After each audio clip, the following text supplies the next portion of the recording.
hemoragik tadi perdarahan ya adik-adik. Nah itu kenapa terjadi perdarahan? Karena adanya pecahnya pembuluh darah dan darah masuk ke dalam jaringan yang menyebabkan sel-sel otak itu mati sehingga berdampak pada kerja otak yang terhenti. Penyebab yang tersering di sini adalah hipertensi. Karena itu yang kita kemarin sudah ada circle dari gagal jantung kemarin, bahwa hipertensi itu bisa kemana-mana.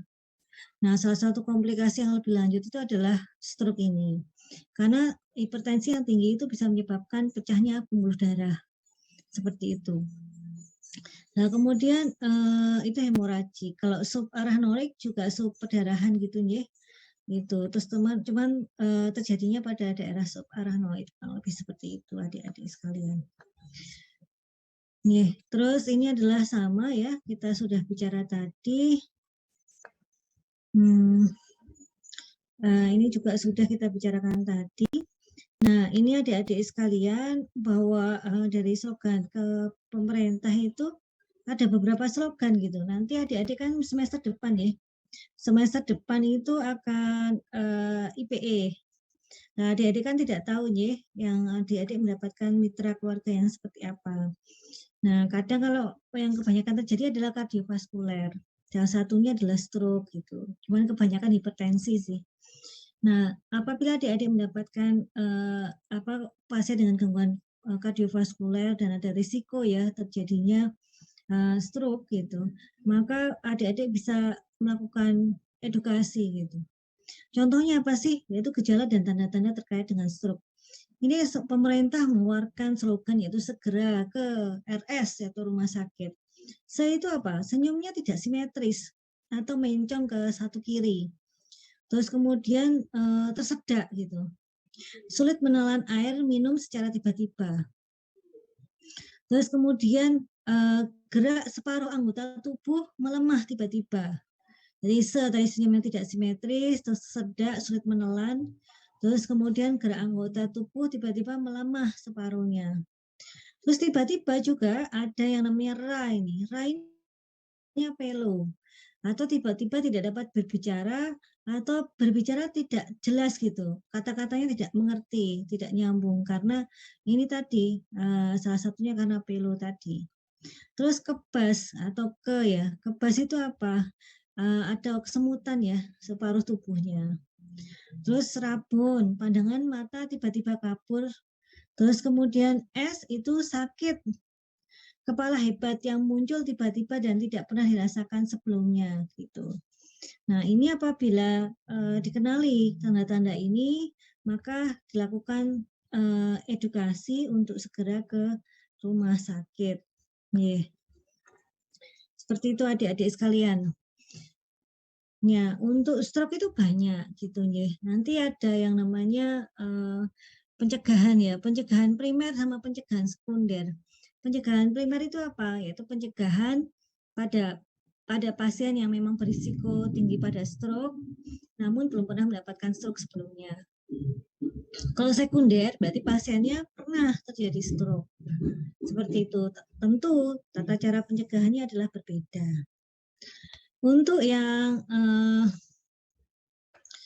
yang stroke gitu ya, ini terutama yang ini kita harus tahu faktor risikonya. Faktor risiko itu ada yang mayor, ada yang minor. Mayor itu adalah apabila usianya lebih dari 65 tahun ke atas, itu beresiko memang lebih besar ya terjadinya stroke. Terus apalagi kalau dia mempunyai riwayat stroke sebelumnya gitu ya. Penyakit keluarga, penyakit jantung, penyakit pembuluh darah, perifer dalam keluarga. Terus kemudian minor itu tentu kalau usia ya lebih muda, terutama 30-45 tahun. Terus kemudian jenis kelamin kemarin ya, kalau yang laki-laki memang lebih berisiko. Terus kemudian ada ras ya, terutama adalah Afrika. Itu ras negroid itu lebih tinggi memang. Ada risiko terjadinya hipertensi dan komplikasinya. Terus kemudian ini secara lebih lanjut ya. Jadi ini adalah faktor risiko yang kalau tadi tidak dapat diubah. kalau yang ini dapat dirubah gitu ya. Yang dapat diubah ini apa gitu. Jadi ini kadang kalau umpamanya adik-adik ikut lomba, saya enggak tahu ini masih ada enggak lomba. Ini kadang sering keluar juga gitu ya. Apa sih faktor risiko yang dapat dirubah, yang tidak dapat dirubah gitu. Kalau mayor itu yang berisiko lebih besar, contohnya adalah hipertensi harus dikendalikan, diabetes, merokok, atrial fibrilasi gitu adik-adik. Kemarin kita sudah belajar ya, atrial fibrilasi itu memang rentan terjadinya stroke gitu, sehingga harus kita berikan tambahan ya untuk atrial fibrilasi kemarin. Contohnya kita bisa berikan warfarin seperti itu. Terus kemudian yang minor itu ini punya riwayat TIA, transient ischemic attack, atau penyakit jantung pasca stroke, dislipid, konsumsi alkohol, penggunaan obat tertentu, stenosis arteri karotis asimptomatis dan sebagainya. Ya, ini salah satunya adalah obesitas seperti itu. Ini adalah faktor risiko yang bisa dirubah dan tidak dapat dirubah. Dan ini bisa juga adik-adik apabila mengetahui faktor risiko ini, maka adik-adik bisa tahu kira-kira pencegahannya apa sih gitu, yang harus kita lakukan pada pasien dengan resiko tinggi gitu, pada stroke apabila itu dikategorikan pencegahan primer. Apabila pasien dengan pernah riwayat hipertensi, riwayat stroke, maka dikatakan pencegahan sekunder. Seperti itu adik-adik sekalian. Nah, ini apa sih yang namanya TIA ya? Ini TIA itu apa sih TIA? Transient ischemic attack. Itu adalah suatu kondisi adik-adik. Pasiennya tiba-tiba mengalami gangguan yang temporari secara neurological defisit gitu. Contohnya ya tadi ya yang kita lihat tadi yang pasien berbicara tidak jelas gitu. Terus kemudian ada gangguan pada gerakannya gitu, terus tiba-tiba lemah, tiba-tiba buram dan sebagainya. Nah, ini simptomnya adalah biasanya rapid atau temporary, kurang dari 24 jam. Rata-rata hanya 2 sampai 15 menit. Cuman harus diwaspadai segera adik-adik sehingga bisa segera kita tangani lebih lanjut seperti itu. Nah, sebenarnya kenapa sih bisa terjadi gitu nih? Bahwa intinya adalah ada gangguan gitu pada perfusi. Jadi gangguan dari perfusi baik itu berkurang atau tidak ada seperti itu. Nah, yang namanya tubuh sekali lagi itu apabila ada gangguan itu kan tidak serta-merta langsung tidak berusaha gitu ya. Tubuh itu mempunyai mekanisme untuk kompensasi untuk memperbaiki dirinya dan sebagainya. Nah, apabila itu bisa diperbaiki maka bisa pulih gitu intinya. Nah, ini untuk TIA ini juga sama, untuk perfusinya tiba-tiba ada gangguan, baik itu berkurang atau tidak ada. Dan itu terjadinya dalam waktu singkat, kurang dari 24 jam, seperti itu adik-adik. Nah, TIA ini adalah dihasilkan karena adanya clot ya, bekuan darah yang kecil gitu, kurang lebih seperti itu adik-adik. Terus kemudian kenapa tadi saya katakan TIA itu bisa kembali normal seperti semula gitu. Karena emboli itu tadi kan small ya atau kecil itu, dan itu tubuh itu mempunyai fibrinolytic system. Nah, di dalam fibrinolytic system dari tubuh, nanti kalau adik-adik belajar pada pembekuan darah ya, silakan dibaca lagi untuk kuliah fisiologinya untuk bekuan darah. Jadi emboli itu tubuh itu punya fibrinolytic system. Adanya emboli atau clot yang small tadi atau yang kecil tadi itu bisa dissolve gitu ya, bisa dipecah oleh sistem yang ada di dalam tubuh. Sehingga akhirnya bisa menyebabkan yang namanya perfusi itu kembali normal sehingga fungsi neurologis bisa kembali dengan baik pula, lebih seperti itu. Nah, untuk kemarin di jantung itu kan kita sudah belajar ya, yang namanya fibrinolitik kalau obat. Nah, kalau tubuh itu tidak mampu gitu mengatasinya, maka kita berikan beberapa tindakan gitu ya. Salah satunya diberikan reperfusi dengan fibrinolitik gitu. Karena kenapa fibrinolitik gitu ya? Karena clot itu kan dikelilingi ya, yang namanya bekuan itu kan plak itu jaringan yang paling luar itu ada yang namanya jaringan fibrin. Karena itu fibrinnya itu harus digerus gitu, didestruksi gitu nih. Nah, itu dengan apa? Dengan yang namanya fibrinolitik. Nah, kemarin masih ingat nggak obat fibrinolitik itu apa aja? Masih ingat apa enggak ingat ini? Waktu kuliah jantung kemarin, yang plase gitu, ingat nggak? Tenecplase, rateplase gitu, streptokinase gitu, nggak ingat ya? Ya kemarin kuliahnya ya malam pisan gitu. Oke, jadi sebenarnya April tuh saya benar-benar pengen selesai. April karena Mei itu crowded sekali ya, sudah kita lakukan saja. Nah, untuk minggu depan adik-adik sekalian Mbak Pipit ya, adik-adik baca dulu lah tujuannya review itu sebenarnya bertanya mana yang bisa, mana yang tidak jelas gitu. Jangan review itu nggak baca itu jangan gitu. Ya, kurang lebih seperti itu. Nah, itu namanya TIA ya. Jadi kita sudah paham TIA itu apa gitu.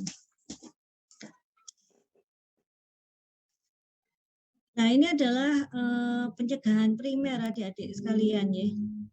Pencegahan primer terutama itu apa ya? Sebenarnya kembali lagi kalau kita tahu faktor resikonya ya kita kembalikan ke situ. Gampangnya seperti itu adik-adik. Itu tadi karena dari hipertensi ya kontrol tekanan darah, kontrol dislipidemianya ya, profil lipidnya. Lakukan olahraga, makan seimbang, tadi kontrol kolesterol sudah ya. Terus kemudian berat badan karena obesitas tadi ya bisa menyebabkan yang namanya stroke itu tinggi. Terus merokok, terus alkohol gitu, itu harus dihindari. Terus apabila ada gangguan yang namanya tadi kita penyakit kardiovaskular itu disembuhkan nggak bisa gitu nggih. Makanya kita bilangnya adalah kita kontrol gitu. Nah, kita kontrol, maka kita harus lakukan pemeriksaan secara reguler gitu. Terus kemudian diabetes. Selain itu penyakit yang lain adalah diabetes. Seperti itu adik-adik sekalian. Ini terkait dengan stroke. Ada lagi yang lainnya yang mau ditanyakan dulu sampai sejauh ini? Jadi adik-adik sudah belajar tentang definisi stroke, terus kemudian adik-adik juga sudah belajar faktor risiko, terus kemudian ya dari faktor risiko itu ada yang mayor, ada yang minor, yang dapat diubah, yang tidak dapat diubah. Yang kita bisa lakukan modifikasi yang dapat diubah. Karena itu apabila adik-adik gampangnya gini, apabila adik tahu faktor risiko, maka itu merupakan usaha untuk pencegahan primer, kurang lebih seperti itu adik-adik. Dan untuk penyakit kita sudah tahu ya, ada stroke, hemoragik, emboli, sama TIA. Kita sudah tahu tadi.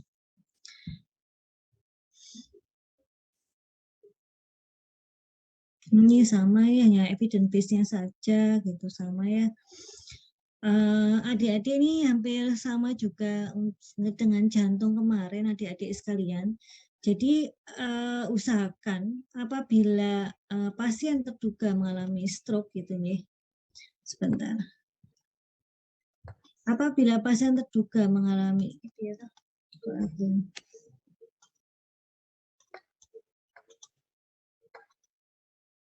apabila pasien terduga mengalami stroke gitu ya dan memang didiagnosis stroke, maka harus segera bawa ke rumah sakit gitu supaya dapat ditangani. Kurang lebih demikian adik-adik sekalian. Nah, supaya apa sih gitu? Supaya segera dapat ditangani. Supaya tidak terjadi kematian sel di otak. Kurang lebih demikian. Semakin lama waktu dibawa ke rumah sakitnya, maka risiko komplikasi lebih lanjut atau ketidakpulihan seperti semula akan semakin besar. Seperti itu adik-adik. Jadi ini ada suatu bahwa faktor risiko harus kita kendalikan dengan baik. Dan apabila penanganan stroke, terutama pada jam-jam pertama tadi, kurang dari 2 jam itu adalah baik, maka akan mengurangi angka kecacatan gitu adik-adik, kurang lebih demikian.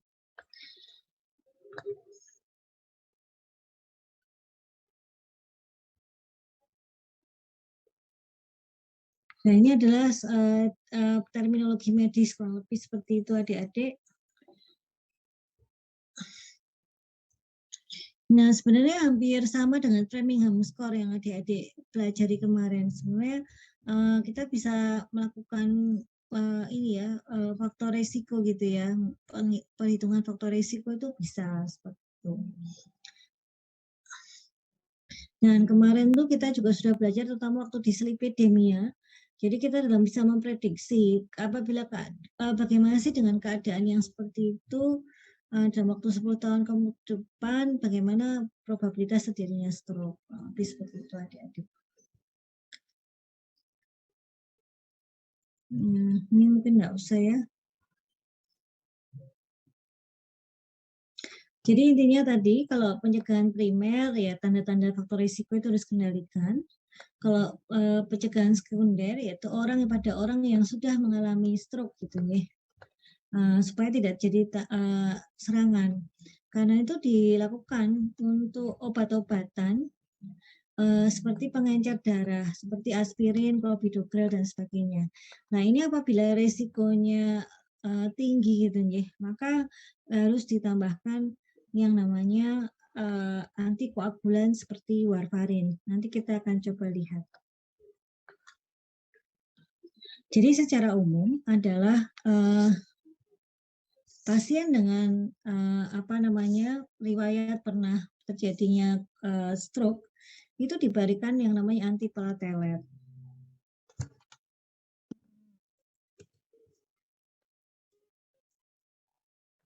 Aduh, saya izin stop share ya, ini kok nggak. Aduh, saya ulangi lagi, saya coba lagi.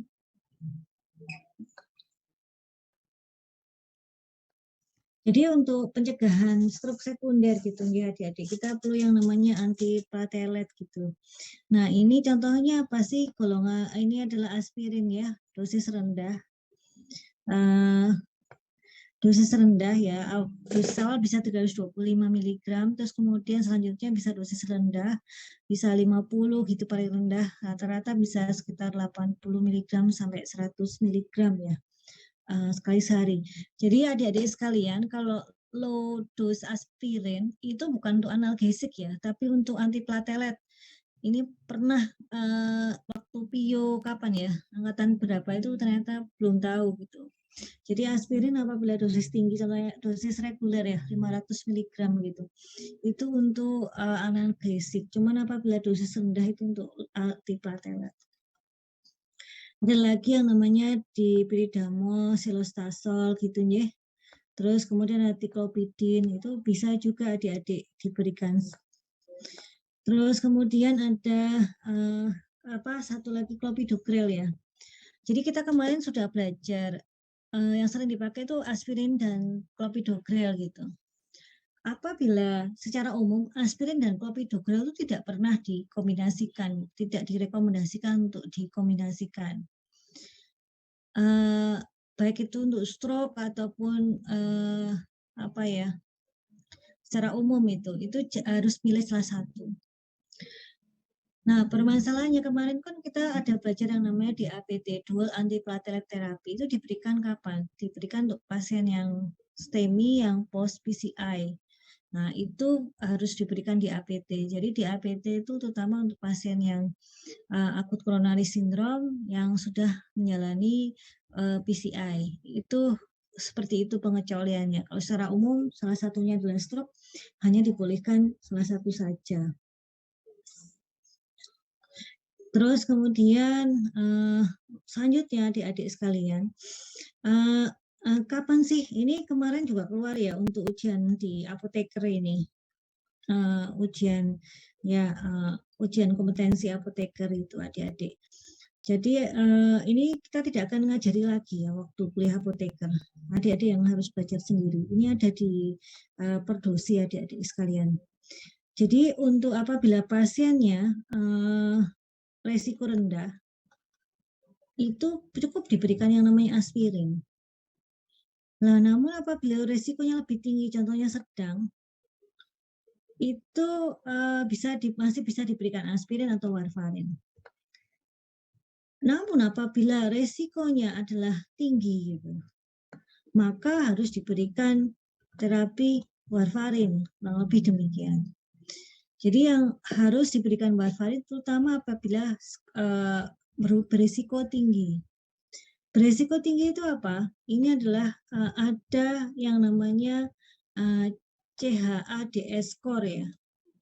Itu harus kita lihat apa sih ini isinya. Pasien mengalami dekomkordis enggak? Jantungnya ada dekompensasi enggak? Apabila iya, maka skornya adalah 1. Terus pasien mengalami hipertensi enggak sih?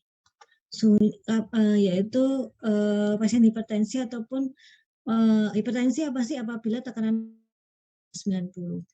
Namun hipertensi juga bisa kita sampaikan bahwa pasien mengalami hipertensi, tekanan darahnya normal, namun dengan obat. Itu juga hipertensi. Terus kemudian usia lebih dari 75 tahun, pasien dengan diabetes mellitus, pasien dengan riwayat stroke atau TIA.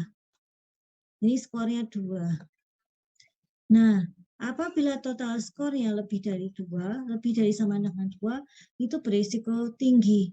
Maka harus diberikan yang namanya warfarin. Kurang lebih seperti itu adik-adik. Sampai di sini ada pertanyaan? Jadi untuk pencegahan primer yang tadi seperti faktor risiko, pencegahan sekunder sama. Cuman harus kita tambahi yang namanya antiplatelet atau antikoagulan. Secara umum kita berikan namanya antiplatelet, namun apabila dia berisiko tinggi, maka harus kita berikan yang namanya terapi warfarin sebagai pencegahan stroke sekunder. Seperti itu, ada pertanyaan sampai di sini?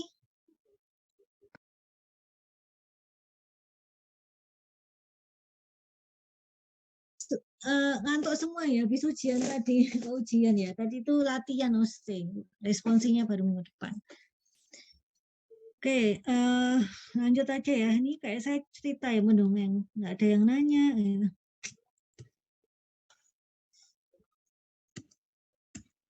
Hari ini Heng, saya stop share dulu.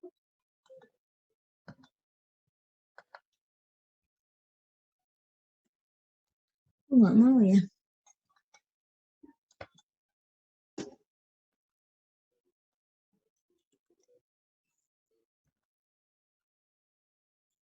Adik, ini Heng, nggak mau bergerak.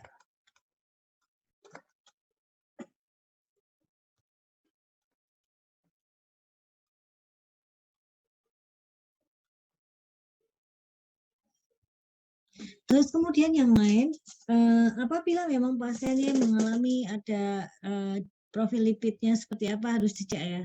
Apabila dia memerlukan perbaikan, maka kita berikan yang namanya statin. Terus karena memang cikal bakalnya tadi emboli, terutama karena adanya plak ya adik-adik sekalian. Terus kemudian ini juga hipertensi. Hipertensi itu sangat berisiko mengakibatkan pecahnya pembuluh darah. Maka hipertensi harus terkontrol. Dan sebagaimana mekanisme penata laksananya itu dikembalikan sebenarnya pada tata laksana hipertensi. Seperti itu adik-adik sekalian. Salah satunya adalah dengan ACE inhibitor. Nah, ACE inhibitor ini kan ada contohnya apa sih inhibitor golongan pril, captopril, lisinopril, gitu ya, ramipril. Nah, dia itu apa namanya? Kadang pasien tidak ini ya, mengalami tidak toleran gitu terhadap captopril gitu ya. Itu terutama karena pasien ini adalah mengalami apa sih? Mengalami batuk gitu ya, mengalami batuk. Nah, batuk itu disebabkan karena apa sih? Ada yang tahu?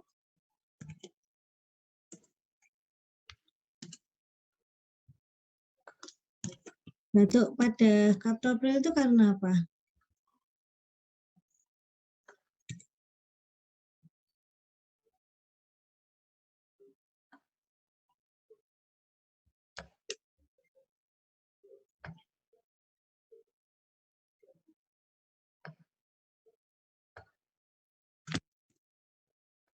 Ini soal yang sering keluar ya. Ini saya sampaikan di sini ya. Nah, untuk kaptopril ini adik-adik sekalian ya. Ini jadi batuk itu merupakan efek samping kaptopril ya, yang sering dijumpai, kurang lebih seperti itu. Nah, ini batuknya batuk apa sih biasanya? Batuknya adalah batuk kering adik-adik sekalian. Jadi batuknya itu batuk kering. Jadi kaptopril itu adalah merupakan golongan inhibitor, itu menyebabkan batuk kering. Karena golongan inhibitor itu menyebabkan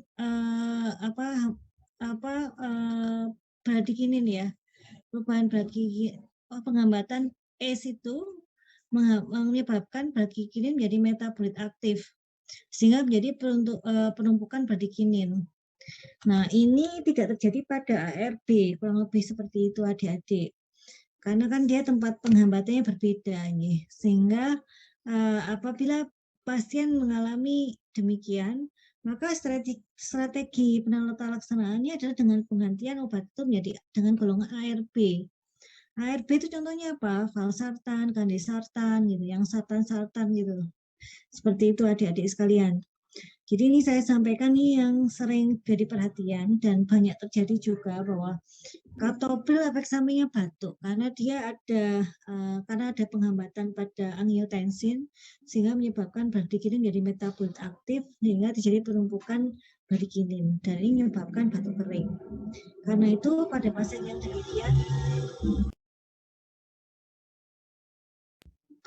yang demikian maka harus kita lakukan perhatian ya, strateginya salah satunya adalah dengan penggantian obat ARB, kurang lebih seperti itu. Ada pertanyaan sampai di sini? Tidak ya? Oke, adik-adik sekalian sudah, ini enggak usah. Enggak usah. Oke, jadi untuk bahaya stroke itu adik-adik itu harus kita pikirkan ya. Itu bisa menyebabkan kematian, menyebabkan koma, kelumpuhan, kerusakan jaringan saraf, terus sulit bicara, penglihatan kabur, gangguan kognitif, tangan kaki lemah gitu, wajah terlihat asimetris, cegukan dan sesak nafas. Nah, untuk wajah asimetris ini ada beberapa ya. Dugaan pertama mungkin tadi stroke, tapi diikuti tanda-tanda yang tadi segera ke rumah sakit tadi. Nah, apabila hanya wajah asimetris saja, itu kadang salah satu sebabnya adalah Bell palsy adik-adik. Ya, ada kekakuan otot gitu pada sistem saraf ketujuh gitu ya, pada daerah wajah gitu, sehingga bisa dia ada pembengkakan gitu pada saraf ketujuh, sehingga terjadi yang namanya bengkak. Asimetris seperti ini dan itu bisa pulih seperti semula nih setelah bengkaknya hilang. Nah, untuk yang stroke dan untuk pada Bell palsy itu tidak ditemukan tanda-tanda yang disebutkan pada segera ke rumah sakit tadi tidak disebutkan.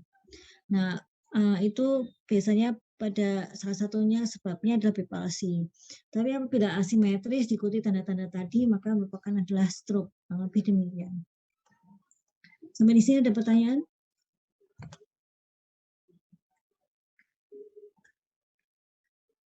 Enggak usah ya. Ya, intinya bahwa silakan disarankan ke pasien Anda untuk kenali gejala tanda-tanda stroke ini seperti itu. Ada pertanyaan? Tidak. Itu tadi terkait dengan pencegahan gitu ya adik-adik sekalian. Nah, mari kita akan bicara lebih lanjut tentang penata laksanaan.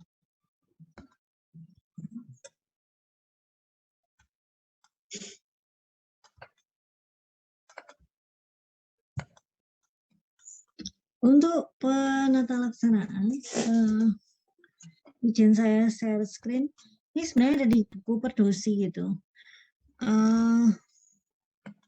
Sebentar.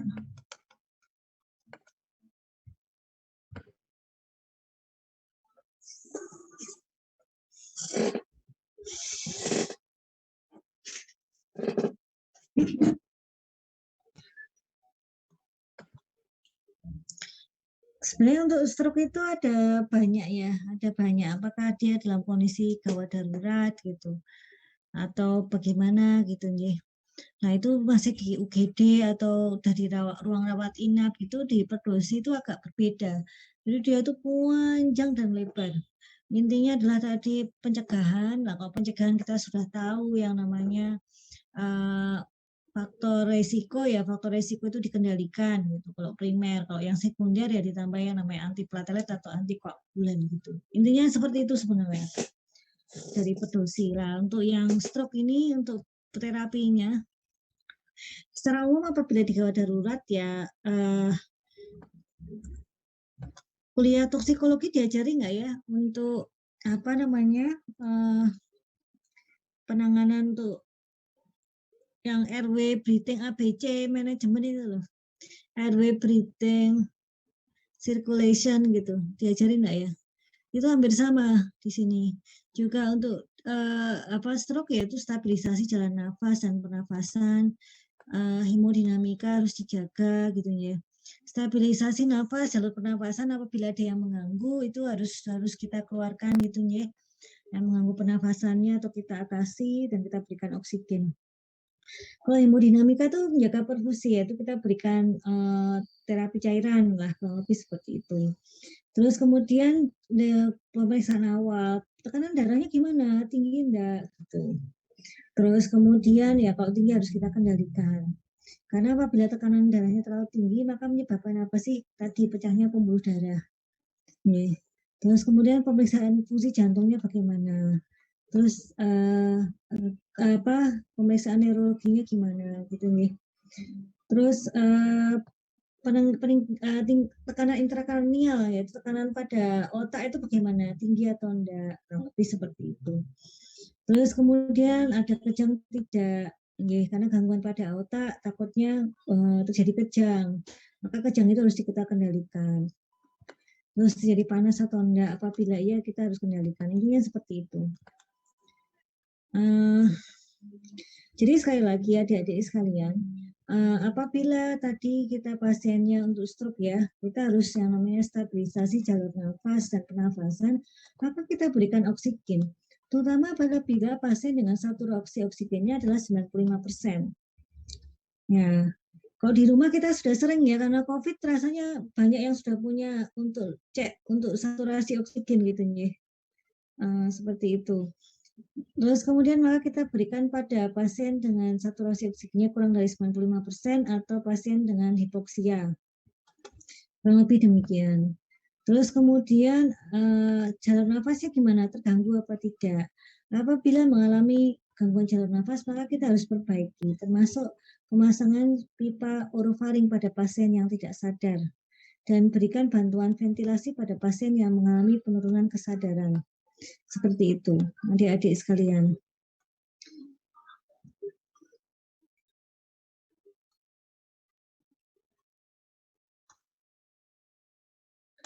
Terus kemudian hemodinamika.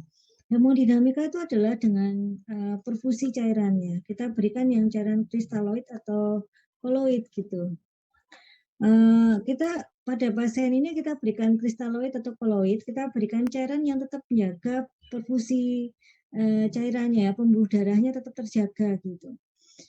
Jadi pasien ini dan juga pasien yang namanya stroke itu rentan juga terjadi yang namanya dehidrasi.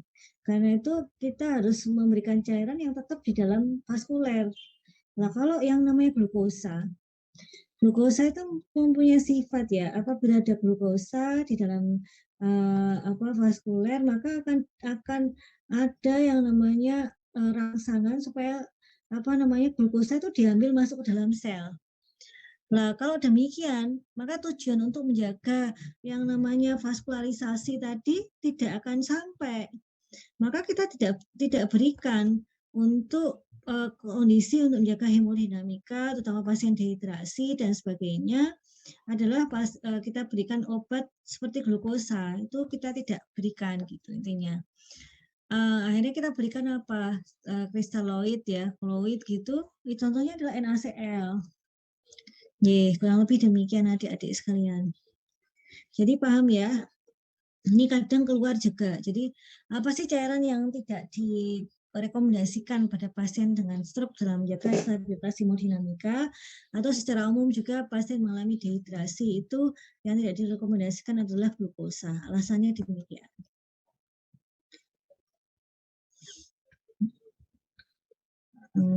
Oke. Untuk kejang adik-adik ya karena masalah stroke ya itu bisa terjadi kejang, maka kita bisa berikan diazepam ataupun phenytoin, kurang lebih seperti itu. Namun pemberian antikonvulsan sebagai profilaksis pada pasien penderita stroke iskemi tanpa kejang itu tidak dianjurkan, seperti itu adik-adik. Jadi kita harus pahami dulu. Kalau pasien memang terjadi kejang, maka harus kita berikan, baik itu diazepam juga diikuti dengan phenytoin. Nah, terus kemudian kita lihat dulu bahwa untuk profilaksis antikonvulsan gimana? Kalau stroke iskemi tidak dianjurkan gitu nih. Nah, berbeda dengan untuk yang stroke perdarahan. Kalau stroke perdarahan intracerebral, maka obat antikonvulsan profilaksis itu dapat diberikan selama 1 bulan, kurang lebih seperti itu adik-adik. Jadi yang stroke perdarahan itu lebih rentan ya, lebih berisiko tinggi untuk terjadinya kejang, karena itu bisa kita berikan yang namanya profilaksis kejang. Sedangkan untuk yang stroke iskemi itu tidak, karena itu profilaksis tidak dianjurkan. Pada stroke iskemi itu diberikan adalah apabila memang pasiennya memang mengalami kejang. Sampai di sini sudah paham?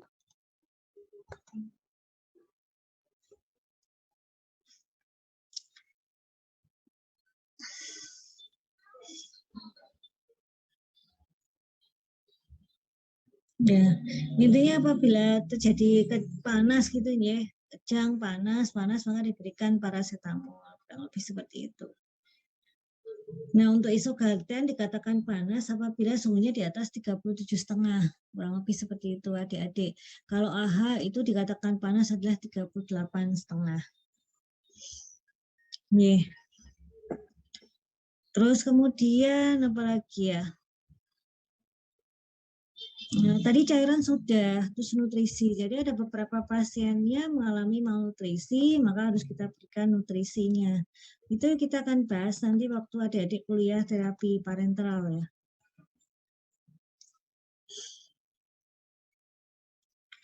Nah,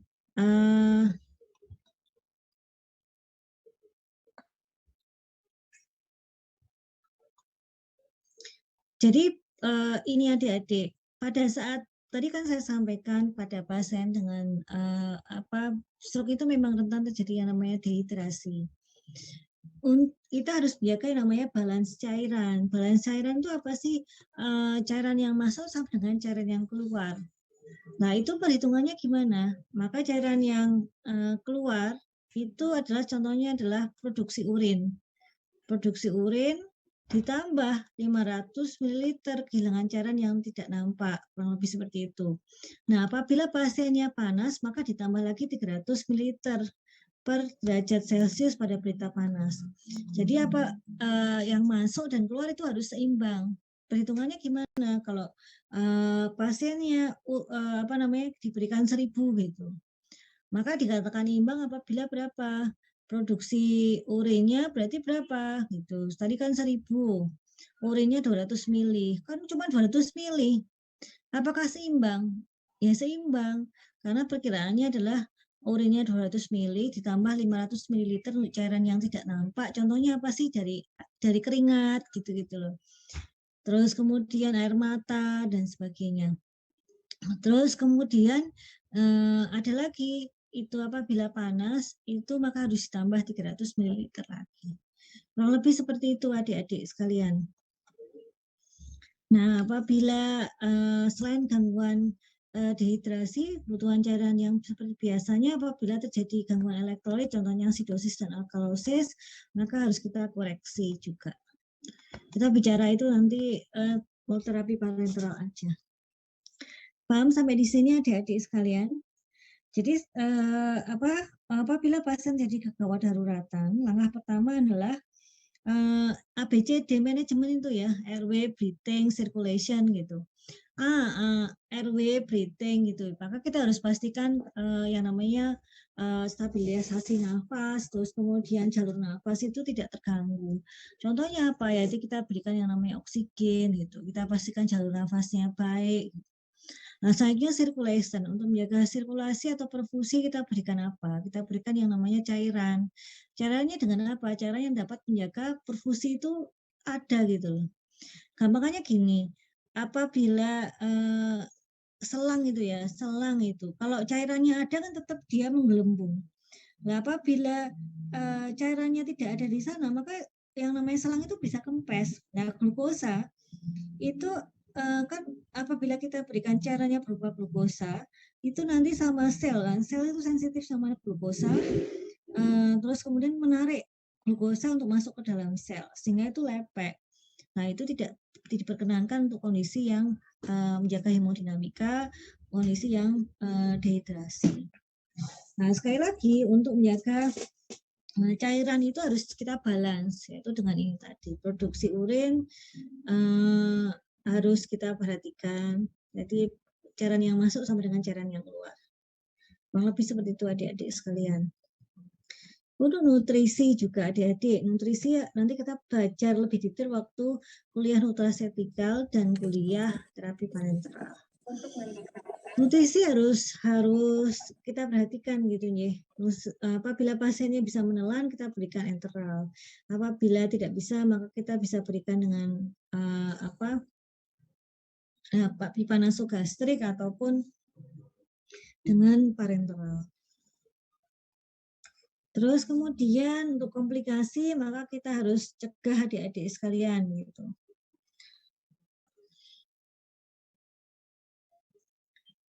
Gitu. Nah, yang kadang sering terjadi komplikasi apabila pasien itu mengalami deep venous thromboembolism gitu. Itu apa sih kalau bahasa Indonesianya ini? Trombosis vena dalam gitu. Nah, apabila pasiennya memang rentan mengalami DVT atau trombosis vena dalam, maka harus kita berikan yang namanya antikoagulan. Contohnya apa sih? Heparin gitu ya, LMBH atau heparinoid dan sebagainya.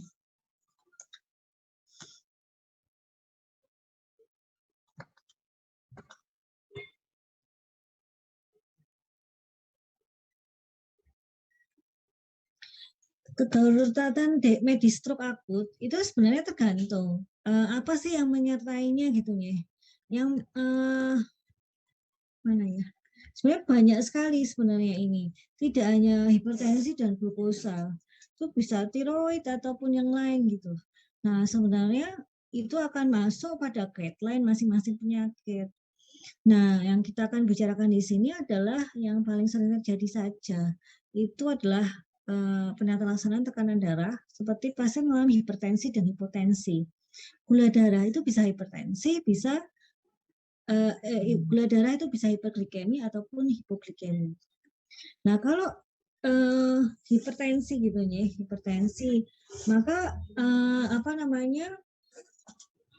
Kadang terjadi yang namanya tekanan darah sistolik itu lebih dari 220 gitu. Itu harus apa namanya 220 gitu ya. Lebih dari 220 dan diastoliknya lebih dari 120, tinggi sekali. Nah, ini resiko pecah pembuluh darahnya. Maka dalam 24 jam pertama itu harus kita turunkan sekitar 15%. Kurang lebih seperti itu adik-adik sekalian. Yeah.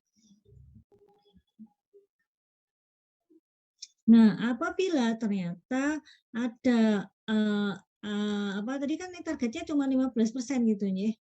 Nah, apabila ternyata ada resiko ancaman target organ lain, contohnya diseksi aorta, infak miokard, edema paru, terus kemudian gagal ginjal akut gitu ya, encefalohepatik gitu. Maka tadi targetnya tekanan darah tidak hanya 15% dalam waktu tadi, itu harus lebih agresif. Berapa agresifnya? Dia targetnya adalah tercapai yang namanya tekanan darah itu 160/90 paling tidak dalam 6 jam. Dan target tekanan darahnya itu bertahap. Paling tidak 15-25% itu pada jam pertama itu sudah dapat diturunkan. Kurang lebih demikian adik-adik sekalian.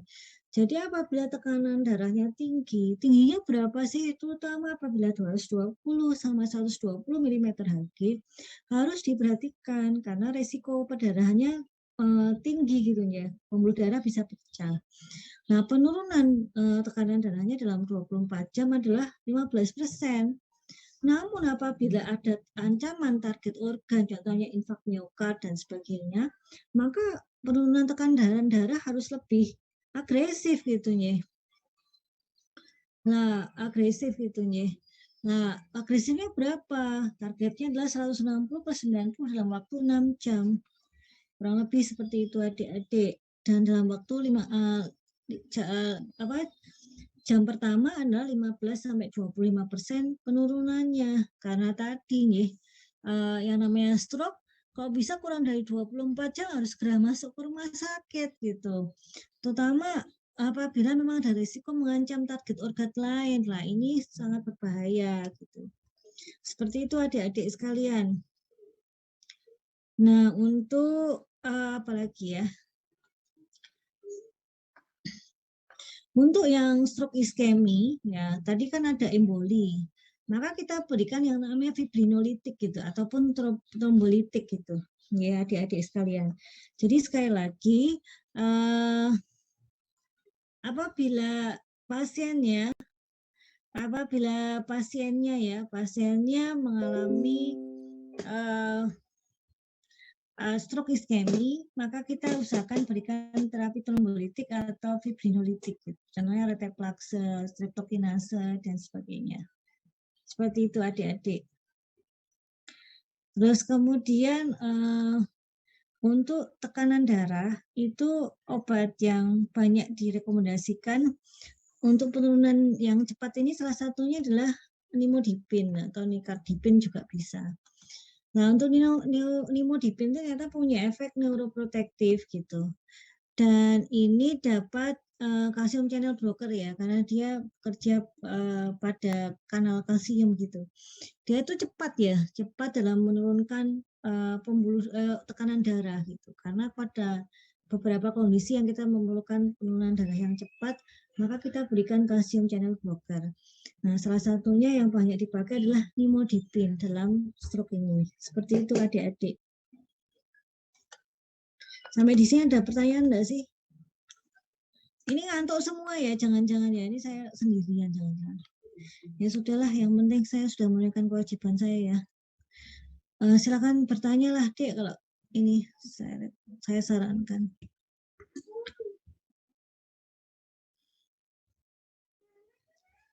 Nah, sekarang harus kita tahu juga ya.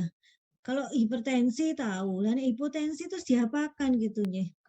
Nanti kita juga belajar di hiperglikemia, kita harus tahu yang namanya hipoglikemia.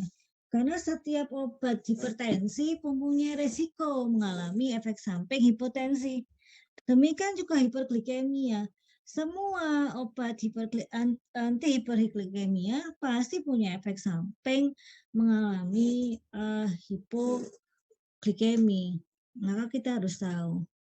Hipotensi itu apa sih? Tekanan darah sistoliknya kurang dari 100 atau diastoliknya adalah kurang dari 70, kurang lebih seperti itu. Terus kemudian obatnya apa? Obatnya adalah vasopresor gitu ya, vasopresor. Terus vasopresor contohnya apa sih? Contohnya adalah phenylephrine, dopamin, norepinephrine. Jadi kalau pasien mengalami hipotensi, maka kita berikan apa? Maka kita berikan yang namanya vasopresor. Vasopresor yaitu obat yang dapat meningkatkan tekanan darah. Contohnya apa? Phenylephrine, dopamin, norepinephrine. Kurang lebih seperti itu adik-adik sekalian. Diawali dengan dosis kecil, terus kemudian dipertahankan sampai tekanan darah optimal. Terutama targetnya adalah sekitar 140 mm Hg pada kondisi akut stroke. Kurang lebih seperti itu. Sampai di sini ada pertanyaan? Jadi kita tadi sudah kenal untuk obat-obat hipertensi gitu ya. Kalau untuk tadi pencegahan ya apa saja boleh ya, contohnya ACE inhibitor dan sebagainya. Itu sesuai dengan penata laksana yang kita pelajari kemarin. Nah, apabila kondisi aku contohnya adalah kurang dari lebih dari 220 gitu ya, maka atau per 120 gitu, maka kita berikan yang salah satunya adalah kalsium channel blocker. Nah, untuk pasien yang sebaliknya mengalami hipotensi, yaitu tekanan darahnya 100/70, maka harus kita berikan ya, berikan yang namanya vasopresor. Tentunya adalah phenylephrine, terus kemudian dopamin, norepinephrine, kurang lebih seperti itu adik-adik. Target tekanan darahnya adalah 140 mm/Hg. Sampai di sini tentang tekanan darah, ada pertanyaan? Ini tinggal 2 slide lagi aja.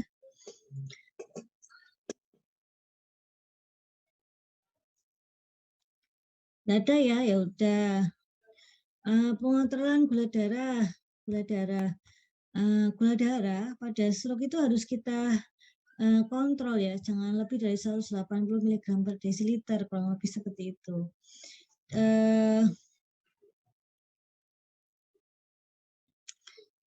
Untuk pemberian infusalin itu juga diberikan juga ya. Salah satu tujuannya adalah untuk mengendalikan kadar gula darah, kurang lebih seperti itu. Terus kemudian ya gula darah ya.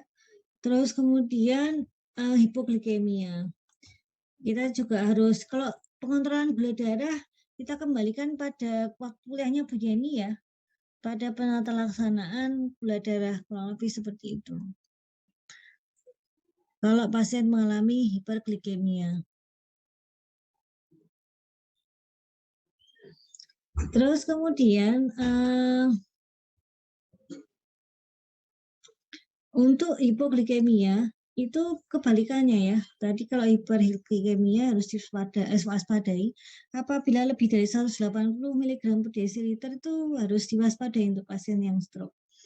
Terus kemudian kalau hipoglikemia ya, kalau sebaliknya itu gimana gitu? Tanda-tandanya apa hipoglikemia? Nih, itu udah sama Bu Yeni sudah ya. Silakan dibuka lagi kuliahnya.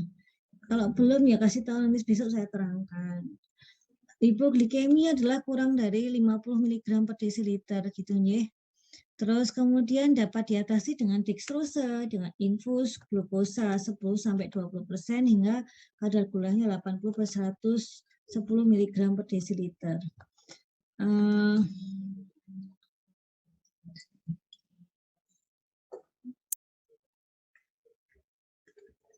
Jadi intinya adalah untuk pasien hipoglikemia ya, kurang dari 50 tadi ya. Kurang dari 60 pun harus diperhatikan. Yaitu kita harus berikan yang namanya dextrose ya. Gitu. Jadi intinya apabila pasiennya itu mendapatkan obat anti hiperglikemia, ini kebetulan tadi ya keluar ya, sempat keluar ini. Jadi kalau secara prinsip sempat keluar ya tadi waktu OSC ya. Jadi gini, apabila pasien itu mendapatkan hiperglikemi, terus kemudian tiba-tiba dia drop gula darahnya, jadi hipoglikemi. Contohnya ini insulin. Langkah pertama ya Pak ya, dihentikan obat anti hiperglikemi. Maka pasti ada perintah tunda gitu. Tunda dulu gitu, atau tahan dulu pemberian yang namanya obat anti hiperglikemi gitu. Sebenarnya sederhananya seperti itu. Nah gimana?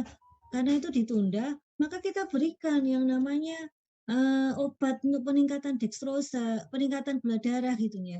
Yang kita tadi ketahui bahwa yang namanya otak itu nutrisi itu hanya dari 2 yang bisa masuk ke otak, yang diperlukan ke otak yaitu glukosa dan oksigen. Nah, untuk itu langkah pertama setelah kita hentikan insulin drip gitu ya, atau obat anti hiperglikemia yang diberikan lainnya, maka kita berikan dextrose supaya supaya gula darahnya itu naik. Glukosa 50% dalam air gitu ya. Ya, seperti itu. Yang pertama di drip, terus kemudian bisa bila tidak disadar bisa ditambahkan ulang, kurang lebih seperti itu adik-adik sekalian. Nah, langkahnya ada banyak gitu ya caranya. Nah, ini beberapa langkah peralihan gitu.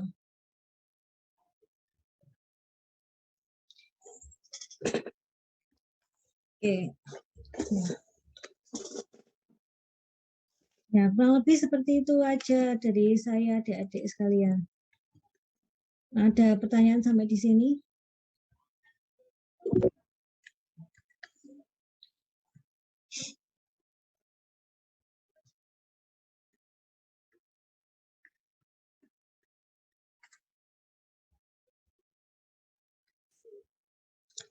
Ya. Ada pertanyaan sampai di sini? Jika tidak, izin saya recap aja ya. Bahwa stroke itu diklasifikasikan adalah, tadi ada apa sih? Ada stroke embolia, terus kemudian ada stroke hemoragik, terus kita kenal yang namanya TIA tadi. Terus kemudian kita harus kenal yang namanya faktor risiko ya. Faktor risiko ada primer dan sekunder. Faktor risiko ada yang mayor, ada yang minor ya. Ada yang dapat dimodifikasi, ada yang tidak. Nah, dengan mengenali faktor risiko itu, maka kita akan mudah menentukan apa sih langkah-langkah untuk pencegahan primer gitu. Salah satunya ya harus kita kenali ya penyakit komorbidnya apa. Komorbid yang harus kita tahu bahwa ini adalah apa sih, adanya hipertensi, adanya dislipidemia, adanya lagi apa diabetes mellitus gitu, dan juga beberapa hal yang lainnya. Nah, itu harus kita kendalikan. Itu salah satunya adalah pada primer. Kalau sekunder sama dengan primer, ditambah yang namanya antiplatelet atau antikoagulan. Antikoagulan diberikan kapan? Apabila risikonya sedang untuk terjadinya stroke kembali, maka bisa pilihan, bisa antikoagulan, bisa antiplatelet. Namun apabila risikonya tinggi, maka harus kita berikan antikoagulan. Itu intinya gitu. Terus kemudian sama lagi tadi, apabila ada penyakit yang harus dikontrol maka harus dikontrol. Nah, sekarang untuk pengobatan ya. Apabila pasien sudah masuk ke rumah sakit, apa yang dilakukan pertama? Pertama harus kita perbaiki yang namanya apa sih? Perbaiki yang namanya ini tadi, mana ya? Pertama harus diperbaiki yang namanya jalur nafas, stabilisasi jalur nafas dan pernapasan. Dengan apa? Salah satunya pemberian oksigen. Terus kemudian bisa juga apa namanya perbaiki jalur nafas dengan pemasangan pipa orofaring gitu dan sebagainya. Oksigen diberikan utama apabila mengalami pasien hipoksia atau saturasi oksigennya kurang dari 95%. Hipoksia itu apa? Tekanan oksigennya 50 mm Hg atau kurang. Terus kemudian kemudian sirkulasi ya. Tadi ingat ABC manajemen. A tadi LW, B breathing, terus yang C sirkulasi ya. Yaitu kita perbaiki yang namanya stabilisasi, yang namanya hemodinamika. Ya, kita jaga perfusinya, yaitu kita berikan dengan cairan kristaloid ataupun koloid. Yang salah satunya adalah NaCl. Yang jangan diberikan apa? Glukosa. Terus kemudian tekanan intrakranial juga harus kita perhatikan gitu ya, seperti itu. Terus kemudian kejang ini juga sering terjadi ya. Yaitu secara umum apabila kejang ya kita obati. Contohnya dengan diazepam diikuti phenytoin. Untuk profilaksis gimana? Untuk stroke iskemi tidak direkomendasikan. Untuk hemoragik gimana? Direkomendasikan, yaitu selama 1 bulan. Kemudian bisa diturunkan dan dihentikan apabila kejang tidak terjadi. Suhu tubuh itu harus dikendalikan gitu ya. Jadi yang kenapa ya tadi pasien stroke itu mengalami dehidrasi ya. Dehidrasi itu memicu yang namanya peningkatan suhu. Nah, apabila terjadi panas, panas itu relatif mau kita pakai guideline apa? Kalau guideline AH itu 38,5, kalau ISO 37,5. Apabila suhunya paling tidak 37,5, maka harus kita berikan yang namanya antipiretik. Contohnya adalah paracetamol. Seperti itu. Terus kemudian selanjutnya untuk pencegahan, untuk penata laksanaan medis lain atau penanganan komplikasi ya dilihat penyakitnya apa. Kalau hipertensi maka kita obati hipertensi. Kalau pasiennya hipotensi ya kita obati hipotensi. Pasiennya ada hiperglikemi kita obati hiperglikeminya. Pasien hipoglikemi kita obati hipoglikeminya. Atau komplikasi yang lain, contohnya tadi kejang, ada tiroid dan sebagainya. Nah, itu penata laksananya gimana? Masuk ke guideline-nya masing-masing. Intinya seperti itu adik-adik sekalian. Nah, itu aja dari saya. Ada pertanyaan? Tidak ada, silakan absen dulu yuk. Terakhir nih, dah wis. Habis itu silakan tidur. Ya tidur semua ini kayaknya. Mbak Zakia ada, Mbak Zakia semangat 45. Tidak tidur apa belum nih Mbak Zakia? Malam-malam stroke gitu ya. Waduh, berat sekali. Ya. Ya, alhamdulillah ini tapi senyumnya lebar ya, Mbak Mela Tunjung, Mbak Zakia, Mbak Desi luar biasa, Mbak Nila, Mbak Clara, Mbak Mela, Mbak Bina, Mbak Vina, Mbak Yasmin. Itu tadi ya si Mbak Pipit keliru ya ngasih nomor teleponnya Mbak Yasmin tuh tadi di grup. Ada Mbak Amalia, belum ada dua ya Amalianya, Amalia Daryati sama Amalia Sekar. Wah, sama-sama sumringah luar biasa. Mbak Beris juga ini luar biasa, ternyata naik kereta panjang dan lebar ya Mbak Beris. Terus kemudian Mbak Mariam Nur, di mana sekarang Mbak Mariam Nur? Di letaknya di mana sekarang posisi? Ya sekarang di Karanganyar, Bu. Suaranya enggak ada. Gangguan ya? Tes. Ya sudah, sehat selalu yang penting. Terus Mbak Meliana, Mbak Dia Hanin, Mbak Farah Sania, Mbak Asifa, Mbak Indah Aini, Mbak Sifa, Mbak Konita, Mbak Rizka, Aulia, Mbak Adinda, aduh sumringah sekali, senang sekali saya lihatnya.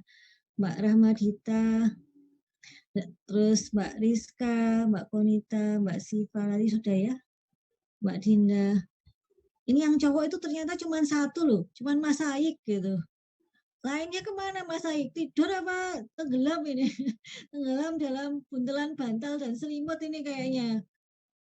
Ya, saya baru tahu loh, sekian banyaknya kayaknya banyak ya, ternyata cuma satu. Oh, Mas Andre. Ya, alhamdulillah sumringah sekali. Ya.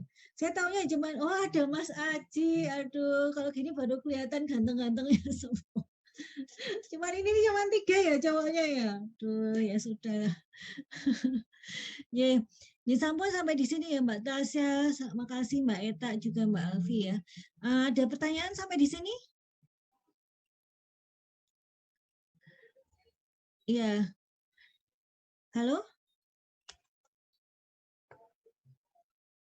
Enggak ada yang bertanya? Ya. Ini sudah paham apa sudah pingsan saya enggak tahu ini. Nanti Mbak Zakia tolong ditanyain temannya ya. Sudah paham apa sudah pingsan? Ya sudah. Oke, jika sudah saya harap minggu depan monggo lah kapan waktunya kita usahakan pagi gitu ya Mbak Amali, Mbak Pipit ya, supaya tidak timbul tenggelam ini. Yeah. Oke, terima kasih banyak. Semoga memberikan kemanfaatan bagi adik-adik semua. Selamat malam, selamat istirahat, tetap sehat selalu. Pamit.